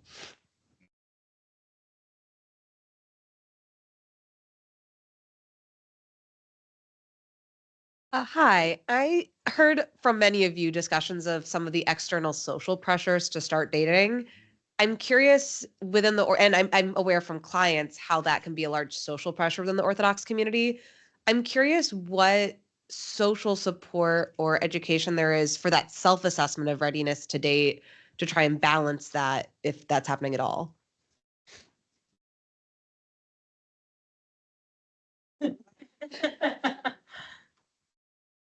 So first, just to the big community piece. When I was in college, one of the ways I paid for it was I was a dormitory counselor, and that was part of our training. That for the juniors and seniors, there was an acknowledgement that the pressure was ramping up. That for a lot, whether you were ready to get engaged or not, by the senior level, there were entire floors where the doors were decorated with engagement signs. And woe to the girl who didn't have the door decorated on her behalf. So it was really helping the counselors. So I guess I was pre-therapist back then, but helping us just kind of lower the pressure that it's okay. And I'm not sure if this is a source of pride or a curse, but my floor with the seniors, not a single person had their door decorated. So I lowered the pressure way down. I was your dorm counselor. Right. But I was also aware that 2 years later, there were already couples beginning divorce. So some of those marriages were based on external factors and not internal. What was the second part of your question? I guess because I hear from clients a lot, these social conversations or conversations like with peers or family about these external pressures. Is there any, I think of whether it's in a school setting, maybe in a synagogue setting, education or encouragement for that self-assessment that I heard many of you advocating for, like how that's taught proactively, I guess, to the community? I think that one-on-one, it has lots of opportunities. For instance, so my son is studying at HDC, he's in college, and I know he speaks to his rabbi about this. And he's begun to speak to his mother about this. And I don't know the rabbi personally, but he's very well regarded. And I like when my son says, my rabbi said that. I'm like, yeah, I'm hitting it. So I teach 12th grade girls in a girls' high school, Jewish girls' high school, and what I see is they actually want to get married. I mean, they're not ready yet, and they're not planning to date until after they get back from Israel or whenever. But they're so interested in it. It's not like they're feeling a social pressure. They actually want to get married. When they give each other brachos, like they give each other blessing, oh, may you have lots of children, may you get, and that may feel pressurizing for the one or whoever's not ready. But I don't think, at least the girls that I teach, they're very self-aware. They're very, very, the teachers are amazing. Rabbi Robinson is on the board, and they come and speak. The rabbis come and speak to them, and they have mechanechas. They have like therapists come and do lots of activities with them, talking to them, and they're very self-aware. And if they're not ready, they don't feel the pressure. The ones that do feel the pressure, I guess, hopefully they are going to people like you who are going to help them. But in general, in the society, I think maybe the ones who are feeling the pressure are hopefully a little bit of outliers. Most of them, I mean, I did mention it because that's, I'm talking to you, but in general, I don't really see that. The people who are coming to me want to get married, and that's why they're coming, not because they feel the pressure from the outside. I'll teach you two Hebrew words. They're conflicting values, and the answer to your question is trying to find the perfect balance between the two. So one of them is called bitachon, which means putting your reliance and faith on God. The other one is called hishtadlus, which is putting in effort. And we believe that God has someone in mind for every single man, a woman, and every woman, a man. So we have faith in that, but at the same time, you have to put in your effort to find that individual and go through that process. So it's just calming down the panic. There's going to be some pressure. I don't think we could stop that in our community. But in terms of the panic and the worry, will I ever get married? Thank God, statistically, the vast, vast, vast majority will, whether it's at 22 or 26 or perhaps in their 30s, just to reassure them it's going to be okay. I cannot even count anymore how many times, again, I do believe in the concept of going out of your comfort zone, but there were many cases where it was far beyond their comfort zone where I felt they should not be getting married, and they were only going to get engaged because of the pressure. And again, I'm not a Kabbalist or some sort of prophet, but I just simply say to the boy or the girl, if this is not right, just say no, and it will come along in the future. I guarantee you. And thank God, in many cases did work out okay. So it's really calming the panic and saying, God willing, it'll work out in the right time. Hi, this is primarily for Ms. Lipman. What have your findings been regarding our GALs being equipped to deal with the Orthodox community and our particular needs? Okay, great question. It depends on the GAL, of course. I'm trying to think how to answer this. It's if we feel that the Beis needs assistance, we'll definitely, refer out. They will suggest getting a GAL if they need, a full family assessment. Like, we're very in favor of that. If Can you define GAL? guardian ad litem, thank you, which is like a representative for the child, basically. So it's I can't really say the person's neutral. It's neutral between the parents, but it's really representing the child's needs, and what's the best situation for them. And I think they're supposed to evaluate the parents, and give clarity to the court, to the Beis of what is in the best interest of the children. So how does the GAL serve the Orthodox community? That's the question specifically. Yeah. Yeah, honestly, that's where the team effort comes in. I think a GAL is you can only have certain amounts of education experience, et cetera. We all have our limits. And so I would hope that our clients that use certain GALs are humble enough to work with us, and vice versa. We should be humble enough to work from them and learn from their expertise. And we're really, the goal at the end of the day, I keep repeating, is what's best for the family, what's best for the children. So there's specific nuances in the Orthodox community that if the GAL does not herself or himself know, of course, they have to utilize the resources of the client. So I can't speak to numbers, how many are super experienced, but the ones that I've dealt with that are humble and are open to learning and are open to working with us, it works beautifully. Like it's I think that's with anything. You have to be a team and you have to be open to growth and learning. Yeah. We've got time for 2 questions. I see a question over here. Is there another question over there? So we'll do your question and then your question, and then we'll move to our closing. My question can start with maybe Devorah at Greenfield. When is the discussion about adding children to the mix of a marriage, and how is it talked about and reflected on? I'm also curious what others might say. So there's no formal process inside the Jewish community. I know what my clients have said, and I know that sometimes I think that it's happened in an organic, beautiful way that has trust and collaboration, and other times there's just some sort of external expectation. So this is the couple's individual ability to communicate. That's really the answer. There's a negative anecdote. Sorry, I hope we end on a positive one at some point.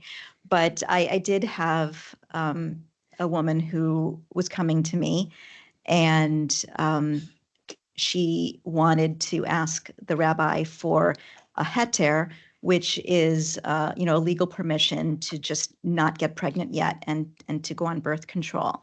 And the family dynamics and the expectations they had up to the point is her husband just said, "I'll ask my rabbi." And he asked the rabbi alone. She was not in the room. She was not present. And the answer was no. So this isn't normal, I have to say. This was a bad relationship. And of course, I was the therapist after the baby was born. But I did educate her that really both of you should be in the room, and it should be your words. Though I'm not quite sure if this woman had the words. Part of the work we were doing was giving her the strength to recognize her feelings and being able to share her thoughts and feelings. And that was a lot of our work. I don't know, did that answer the question? Yeah, thank you. Okay. Hi, everyone. Thank you so much. This panel has been incredibly helpful. I'm Paris. My question was, I wanted to hear more about how you all are talking about mental health stigma, particularly in dating and marriage. I'm thinking about an Orthodox couple I came into contact with where they got married and then it was kind of revealed that the husband had pretty significant bipolar disorder, which wasn't really fully disclosed during the formal dating process, maybe because they felt that made them less marriageable. And then they're kind of navigating marriage with someone who has extremely complex mental health needs. And so wanting to know more about how is that discussed both in the dating process and within the marriage, and how can a couple successfully kind of navigate that when someone has pretty profound issues? Yeah. Okay, so I mentioned in the last question that I answered that there was this balance and this struggle between two Hebrew words. So now I'm going to give you another balance between two concepts, and that's really the answer your question comes from. So on one hand, there's a very strong Jewish value never to gossip and to never share slander about somebody else, certainly if it will cause any negative ramifications or impact on them they do not deserve whatsoever. At the same time, there's another phrase from the Torah itself that says, do not stand by idly by your friend's blood, which means if you see someone that's going to be harmed, you have a responsibility to help them.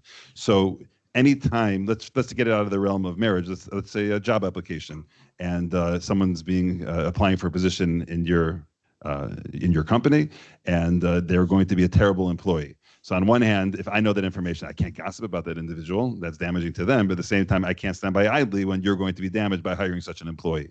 So these two values are in conflict every single time two people are dating.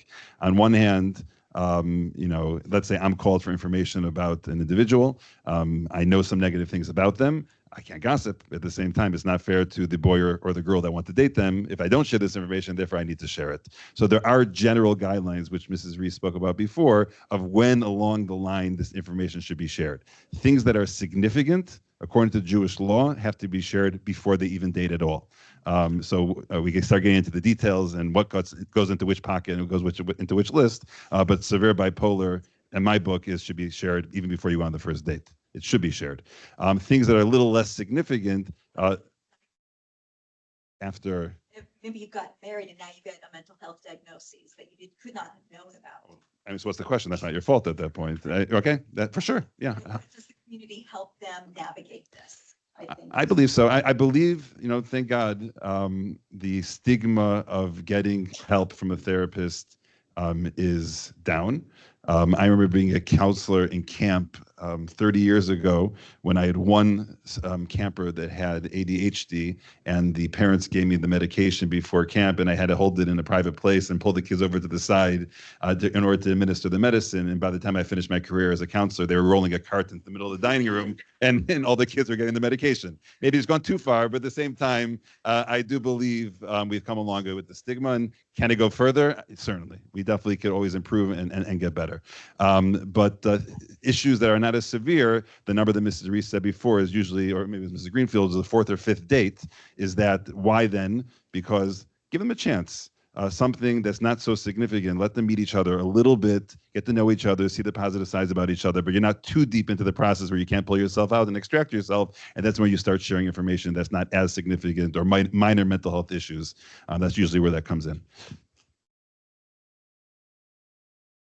I'll just add that some people who have mental health issues, they are not sharing it with the Shadchan, and then there's nothing really like that the matchmakers can do because we don't know about it. But the resume that I mentioned before, which is really, it looks very bare bones, but it has the yeshivas they went to, the schools they went to, the places where they live, the rabbi of the shuls, and people who are very connected. A lot of the Jewish community, they're either related or they know a lot of other people. It doesn't matter which town, and they're able to do a lot of research about the people before. And most times, if there would be non-disclosure, then they will find out even minute details, which sometimes really don't matter so much, but certainly things like that, they usually do find out. There's more of an issue with people who come from non-religious backgrounds or converts where there's no real parents who are connected to the community who can help them. So then their rabbi and sometimes the Shadchan are close friends. They have mentors who do help them research the people. And really the people who have these mental health issues are strongly encouraged. And I always ask when I interview, I say, is there any mental health issue? And almost always, I don't have to say before, almost always, I mean, one of the jobs of the Shadchan, I think, is to make the people feel really comfortable that they can share and it's okay, whatever they're sharing. There are some Shadchanim who will not set up somebody with bipolar disorder, especially if it's extreme, because there have been so many anecdotes of people who really couldn't have healthy marriages with bipolar, but there are people who will, but you have to match them up with people who are comfortable with that. So there was one guy who came to me and he said, I have bipolar disorder.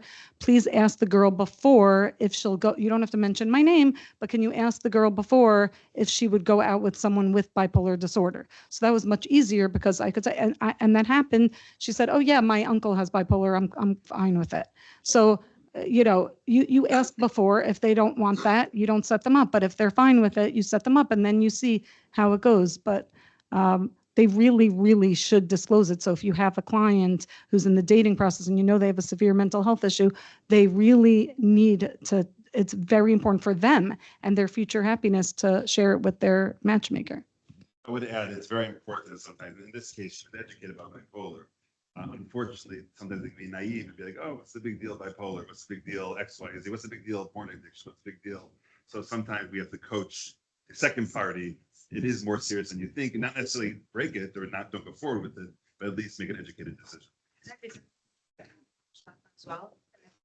Flip side of hearing this question is if someone doesn't tell you that they have bipolar or anxiety medication, whatever it is, they don't say anything to you. The guy comes to you, he's 32 years old. The girl comes to you, she's 27. Doesn't make a difference. I generally do older singles. So I could ask them, I'm just curious, like, so I'm sure, I'm so happy to help you. I'd love to get to know you. Tell me what's going on. Past 10 years you're dating. Now, it's hard to use the word like any pattern that's going on. So let's say there's no pattern, it's not working out. Let's say not between you and the other person, between you and yourself. What's the linear pattern? There's something going on to weave through for the past 10 years that this issue is going on. And that's almost their opening of saying, yeah, it's a pattern that I have this issue. And that issue is only comes out way later on in a elongated relationship. So if the guy won't take my medication or have this issue, would say, just flip the question back and say, hey, is there any linear pattern going on between you and yourself all these years in dating? You can share it that can help you. And I think that's an easy opening for them to share this information with you. Actually, it's not about this, something completely different. It's just like a tip. If you have, because I think many of you are working with people who are going through the dating process. I don't want to open up a whole can of worms and the halachic piece. Rabbi Robinson, please refer to your Rav and all of that. And I think you should just say to your clients, just something to bring up if they're in dating and they're looking is to, and potentially if they're serious with their whoever they're dating, they should look into the concept of halachic prenup. Just put a pin in that. Please tell them to speak to their rabbi. There's different versions of the halachic prenup, but it's extremely important. And God forbid they ever get to me, it helps their process immensely. So it's just a very important safeguard for everyone to know about if you're guiding these people during dating process. I don't know if you have any, I don't want to put you on the spot. But. Yeah. I don't know what the concept is even. Yes, I can explain. I mean, so there is an unfortunate reality that a woman that was in a marriage, that the marriage dissolved, if she doesn't receive her get, which is the formal divorce halachic document, she cannot marry someone else afterwards. Now, it's rare, thank God, but it does exist that you can have a recalcitrant individual who is, we can use all the adjectives we want about him, but he won't give the get. Bottom line. So there are many forms of pressure that can be placed on it. There's an organization called ORA, which does help with this pressure. My father, blessed memory, was a 12th grade teacher in the Ida Crown Academy here, and he told a story that there was a professor in University of Wisconsin in Madison that he refused to give his wife a get, and he was about to get tenured at a ceremony with hundreds of people in attendance, and my father and his 12th grade class were going to travel to stand outside and say, he ain't as great as you think he is. That's what they were going to do. So sometimes you can put pressure on, and he actually buckled and gave the get before it came to that. But a halachic prenup is a document that's signed before the marriage that we don't have to go into the details how it's done, but put some pressure on the husband that if you refuse to give a get and it's reached the point that everyone agrees it's the right thing to do, there's some financial responsibilities and other responsibilities that usually that works to push things to the finish line. That's the halachic prenup. Thank you. I don't want to end on a negative note. So, yeah, so please. So for any clinicians who have clients who maybe have, whether it's trauma or don't know anything about what's coming regarding physical intimacy, this is a lovely book, The Newlywed's Guide to Physical Intimacy. And a lot of the clinicians in my office have leafed through it and seen how they could use it. And it's a great offering. So. I'm going to steal that from you. Yes, I know there's a lot of work that we all are doing and can continue to do. So I thank you for being here and being present by this presentation. Please, before you stand up and leave today, we would really appreciate if you can fill out the evaluation that you'll see right here. And Rabbi Rosenberg, you'll put it in the chat as well. Please take a moment to fill this out. For CEU purposes, those who are getting CEUs need to fill out the evaluation. Okay, so please do not leave before filling it out. There is a secret word, and I'm going to have Rabbi Rosenberg actually spell it because for some people they spell it a little different. The word is sameach, which means happy in Hebrew. Sameachach. Okay, sameach. Sameach. Okay. Defeats the point of the So you're going to need that word as your secret word, okay, to put that in for the evaluation and to be able to receive your CEUs for today. So go ahead and do that. Thank you so much. For those who are getting CEUs, it will be distributed by NASW Illinois, okay? Please allow up to 4 weeks to receive those CEUs. If you are not in Illinois for whatever reason, you have to check with your local organization whether there's reciprocity. Thank you so much, the four of you, for being here today and for sharing your expertise and your insight. We know it's only the beginning of a conversation and there's so much more to be working on, but we really appreciate you being here to help us start this conversation. And we hope that we will continue to be able to collaborate and work with each other to help those who are looking to get married and who are in marriages to continue to strengthen those marriages and continue to have happy family lives. So thank you all for being here today. We invite you to look at the resources. Some of our co-sponsors have left a few things, so you can go ahead and check those out. I also will mention that we have a support group coming up for men who are navigating divorce. That is something that I think our community could really use. It's called You're Not Alone, Men Navigating Divorce. We are having that taking place on Tuesday, December 2nd from 7 to 8:30 p.m. on Zoom. And it's a supportive virtual space for men at any stage of divorce to connect, share experiences, and discuss common challenges, especially if they're feeling isolated. So for more information, you should contact my colleague, Daniel Boehner, or you can come up to me and I can give you the contact information for that. Thank you everyone for being here today. Feel free to hang around and network if you'd like, but our program is now done for today.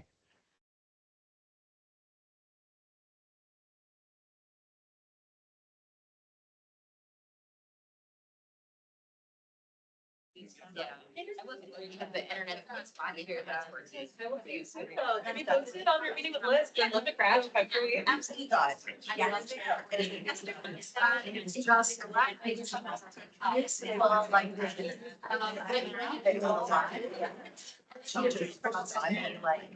Can you get in it? I highlighted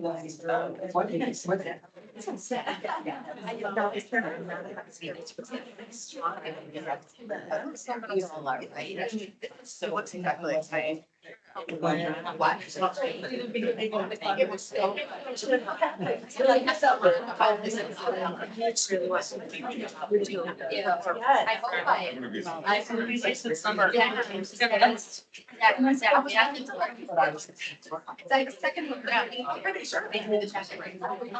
My colleague, Leah. Leah is our. Our other races, that just.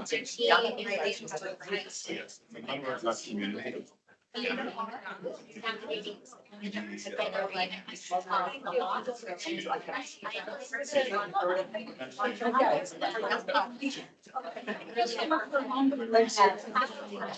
I saw you getting married and I just was about.